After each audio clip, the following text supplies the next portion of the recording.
La dernière étape de la mise en œuvre de l'approfondissement de la décentralisation a été franchie le 6 décembre 2020 avec les élections régionales. Il a été question d'élire au suffrage indirect les conseillers régionaux. À l'issue du scrutin, sans surprise, le Rassemblement démocratique du peuple camerounais a fait un raz-de-marée. Le décor est désormais planté. La mise en place des exécutifs des conseillers régionaux est prévue le 22 décembre 2020 au cours de la session ordinaire du conseil régional, comme le prévoit la loi. Dès cet instant, pour se mettre à l'ouvrage, pour répondre aux attentes des populations dans le cadre du développement des 10 régions du Cameroun. Sauf que le développement qui va se faire à partir de la base est ignoré par la base. On l'a constaté avec le peu d'intérêt qu'ont eu les Camerounais lors de la campagne électorale pour l'élection des conseillers régionaux.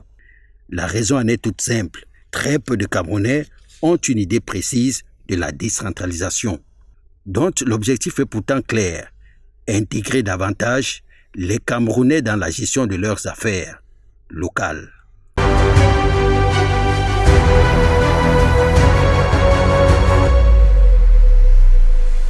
La région est le second échelon de la décentralisation.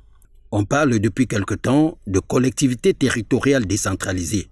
Celles-ci sont composées de régions et de communes qui sont des personnes morales de droit public.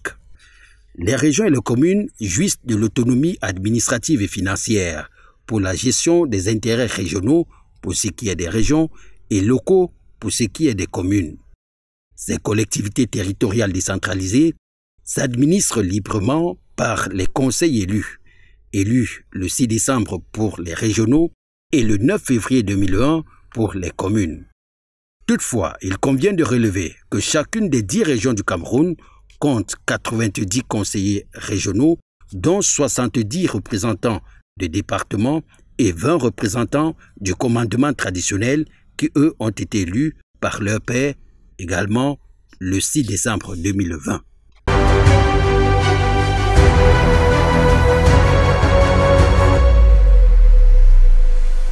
Jusqu'à un passé récent, tout était centralisé.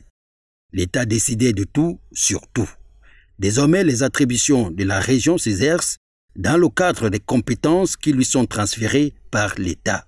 Plusieurs domaines sont ainsi concernés.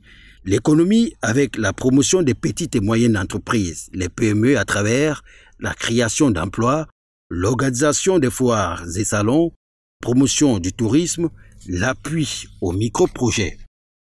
L'environnement également avec la gestion des parcs naturels régionaux, etc. sont aussi transférés. La planification, l'aménagement du territoire, les travaux publics, l'urbanisme et l'habitat. Sur le plan sanitaire, la création conformément à la carte sanitaire, l'équipement, la gestion et l'entretien des formations sanitaires de la région. L'appui aux formations sanitaires et établissements sociaux, entre autres. Les attributions de la région touchent également les domaines de l'éducation, du sport et de la culture. Sur le fait, les choses paraissent claires, limpides. Plus besoin d'attendre que l'État décide pour qu'une route départementale ou régionale soit aménagée. Un exemple parmi tant d'autres.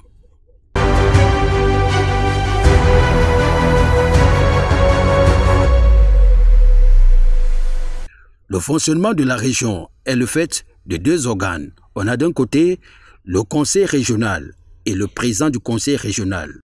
Le conseil régional est l'organe délibérant de la région. Il est composé de conseillers régionaux élus pour 5 ans. Le conseil régional comprend les délégués des départements élus au suffrage universel indirect issus des partis politiques. Ça, c'est d'un côté. Et de l'autre côté, le deuxième organe de la région est composé de représentants du commandement traditionnel, élus par leurs pairs.